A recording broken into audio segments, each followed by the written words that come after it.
Assalamualaikum warahmatullahi wabarakatuh. Jumpa lagi di channel Suka Ternak 12. Teman-teman, untuk kali ini kita akan memberikan beberapa tips dan trik bagaimana untuk para peternak pemula untuk memulai usaha di bidang peternakan entok ini. Baiklah, langsung saja. Persiapan yang teman-teman harus lakukan yang pertama adalah persiapan dari hal pakan entok. Tentunya ini akan menjadi suatu hal yang sangat penting apabila kita memulai usaha ternak entok. Untuk pakan ternak entok ini membutuhkan pakan yang mengandung protein dan mengandung juga nutrisi yang lain. Tentunya itu yang dibutuhkan supaya entok bisa berkembang, tumbuh menjadi besar, kemudian juga menghasilkan telur. Nah, pakan yang harus kita siapkan yang pertama dari pakan yang mengandung protein tinggi. Teman-teman bisa menggunakan keong sawah ataupun dengan menggunakan maggot BSF. Nah, menurut kami karena untuk keduanya itu memerlukan usaha yang cukup, membuang waktu ataupun cukup ribet untuk pemula, maka kami arahkan supaya teman-teman pemula bisa menggunakan yaitu pakan pabrikan berupa konsentrat petelur ataupun konsentrat pedaging. Jadi untuk para peternak pemula itu akan membuat lebih mudah dalam penyiapan pakannya.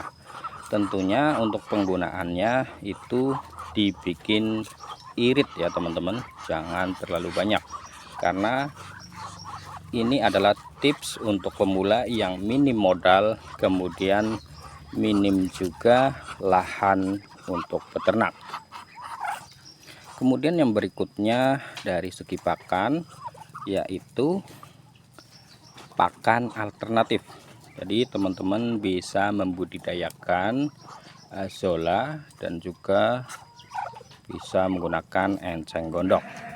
Namun apabila teman-teman memang terkendala dari hal lahan, maka teman-teman bisa mencari enceng gondok ataupun azolla yang memang ada di sekitar teman-teman sekalian, dan itu bebas, siapa saja boleh mengambil.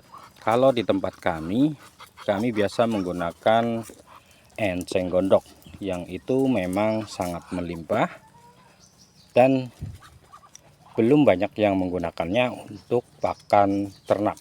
Jadi untuk teman-teman yang lahannya itu sempit ataupun terkendala dari hal pakan, teman-teman bisa mencari-cari dulu di mana lokasi yang ada enceng gondok, kemudian itu bisa menjadikan sumber pakan alternatif untuk entok-entok kita. Kemudian yang berikutnya ada lagi untuk pakan alternatif ini dari limbah-limbah pertanian ya teman-teman. Jadi usahakan untuk para peternak pemula menggunakan pakan yang bisa dikatakan gratis. Kalau di tempat kami juga menggunakan limbah pertanian yaitu dari jagung ya teman-teman, yaitu rupanya seperti ini. Masih ada butiran-butiran jagungnya sedikit ya teman-teman.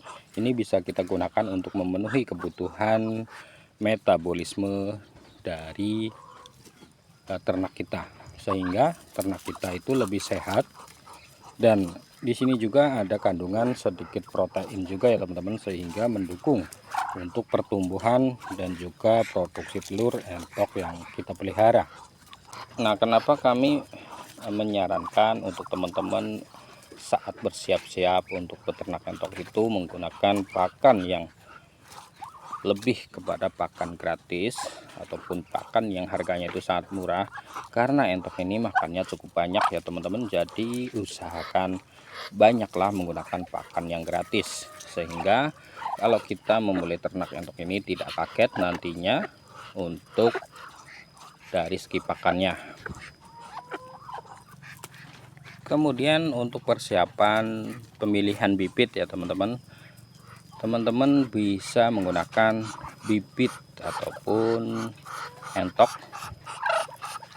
yang berjenis entok pedaging saja, karena harganya lebih murah dibandingkan dengan entok hias. Kalau entok pedaging ini harganya itu standar ya teman-teman, dan untuk penjualannya itu akan lebih mudah kita lakukan.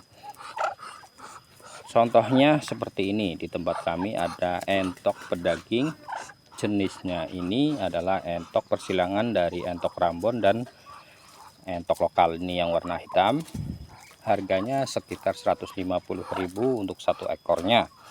Lain halnya dengan entok hias. Kalau jenis entok hias itu harga bermacam-macam dan harganya itu biasanya sangat tinggi, tergantung dari minat pembeli dan keunikan yang ada di dalam entok tersebut. Bisa jadi dari segi warna bulu, kemudian dari segi besarnya badan dari entok tersebut. Kemudian kalau entok yang betina seperti ini di kisaran harga 65 sampai 70.000 untuk entok lokal ataupun entok persilangan entok lokal dengan entok Rambon. Jadi teman-teman bisa mulai dari entok pedaging saja. Nanti lama kelamaan kalau sudah mengetahui pemasaran ataupun jenis-jenis entok yang memang bagus, teman-teman bisa memulai di jenis entok kontes yang harganya cukup mahal. Tentunya kalau teman-teman sudah mempunyai modal juga untuk menekuni di bidang itu ya teman-teman. Kemudian kenapa kami memilih entok persilangan entok Rambon dengan entok lokal? Karena kalau teman-teman memulai dengan hanya menggunakan entok lokal, maka pertumbuhan dari anakan-anakan entok itu tidak begitu cepat ya teman-teman, dibandingkan dengan entok yang sudah disilangkan. Misalkan teman-teman mau menyilangkan entok Rambon dengan entok lokal, itu masih bagus untuk pertumbuhannya. Kemudian entok jumbo disilang dengan lokal, itu juga masih bagus dari segi pertumbuhan anakan entoknya. Jadi jangan asal mulai ya teman-teman, perlu ada persiapan dan pemahaman dalam beternak ini. Baiklah, untuk kali ini saya kira cukup untuk sharing di pagi hari ini. Apabila ada pertanyaan silahkan tulis di kolom komentar, dan apabila ada kesalahan pengucapan ataupun apapun, saya minta maaf yang sebesar-besarnya.